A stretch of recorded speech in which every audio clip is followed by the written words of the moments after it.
আসসালামু আলাইকুম রহমতুল্লাহ বরকাত। আমার প্রিয় ভাই বোনেরা, একটা কথা মানুষে খুব সাবধান করে চলুন লাগে। বহুত মানুষ দেখছি যে সীমা লইয়া ঠেলাঠেলি করে, সীমা লইয়া কি করে ঠেলাঠেলি করে, একজনের মাটি আরেকজনের নেই না। তে ভাই হাদিস শরীফ আইতাছে, কেউর যদি 1 ইঞ্চি মাটিও হাঁপায়া নেয়, তে যে যতটুক মাটি হাঁপায়া নিব বেমানি করবো, অতটুক মাটি কিয়ামতের দিন আহ, তার গলার মধ্যে ঝুলাইয়া 7 তবক মাটির নিচে আল্লাহ পাক দশায়া দিব।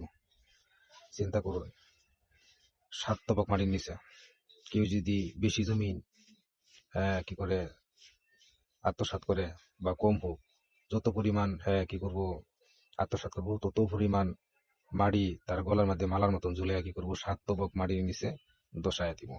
হাদিসের কথা ভাই।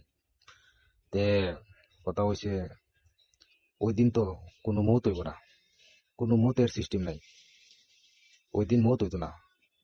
তখন আমরা সাধারণ দুনিয়ার মধ্যে দেখতে পাই, যদি 10 মিনিট অপেক্ষা করতে হয়, ট্রেনের হোক, বাসের হোক, মানুষের হোক, আমরা সহ্য হয় না। ওই দিন কিভাবে সহ্য হইব, যে দিন নাকি কোনো মতে আসবো না চিরকাল। আর ওই যতটুক মাটি বেমানি করছি, ততটুক মাটি তার গলার মধ্যে ঝুলে 7 তবক মাটির নিচে রেখে দিব। আল্লাহ তালা কত বড় শাস্তি! আল্লাহ পাক যাতে আমাদের সবাইকে এই মাটির ফেতনা থেকে বাঁচাবার তৌফিক দান করে। আমিন।